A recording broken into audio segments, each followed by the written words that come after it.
La somme théologique de saint Thomas d'Aquin, première partie, traité sur la très sainte Trinité, question 40, article 4.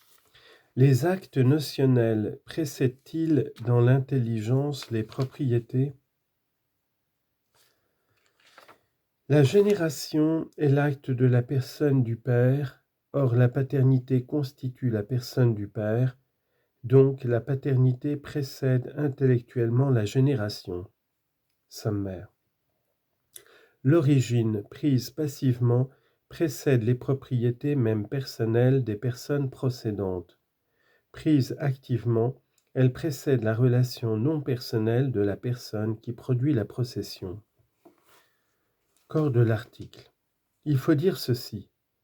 Si, comme le disent quelques-uns, les propriétés ne distinguent ni ne constituent les hypostases, mais si elles les manifestent quand elles sont distinguées et constituées, il faut répondre purement et simplement que les relations suivent intellectuellement les actes notionnels, de sorte qu'on peut dire le Père est Père par ce qu'il engendre. Mais si les relations distinguent et constituent les hypostases divines, il faut répondre par une distinction. L'origine se prend activement et passivement. Activement, quand elle désigne la génération dans le Père et l'aspiration dans le Père et dans le Fils. Passivement, quand elle exprime la naissance dans le Fils et la procession dans le Saint-Esprit. Or, l'origine prise passivement précède dans l'intelligence les propriétés, même personnelles, des personnes procédantes, car elle est l'arrivée à la personne constituée par la propriété. De même aussi, l'origine prise activement est antérieure à la relation non personnelle de la personne qui la produit. Ainsi, l'acte notionnel de l'aspiration se conçoit avant la propriété relative qui n'a pas de nom propre dans le Père et dans le Fils. Quant à la propriété personnelle du Père, elle peut se considérer sous deux points de vue, d'abord comme relation, et sous ce rapport elle présuppose l'acte notionnel parce qu'elle l'a pour fondement.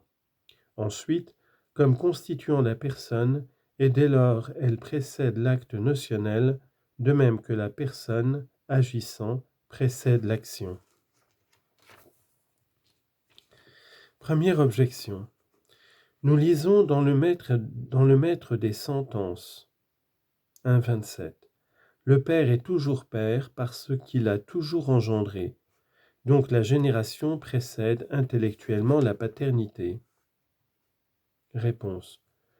Quand le Maître des Sentences dit « le Père est Père parce qu'il engendre », il ne voit sous le mot Père que la relation et non la personne subsistante, car autrement il aurait dû dire l'inverse, le Père engendre parce qu'il est Père.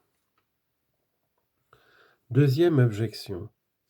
Toute relation suppose dans l'idée ce qui lui sert de fondement. Ainsi l'égalité suppose la quantité. Or la paternité est une relation qui a son fondement dans l'acte de la génération, donc la paternité suppose la génération. Réponse. L'objection prend la paternité comme relation et non comme constituant la personne.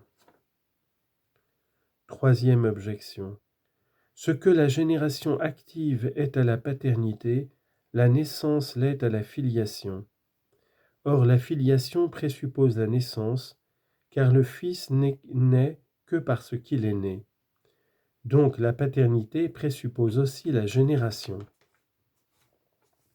Réponse. La naissance est l'arrivée à la personne du Fils. Elle précède donc la filiation, considérée même comme constituant la personne. Mais la génération active est le départ de la personne du Père. Elle présuppose donc la propriété personnelle du Père.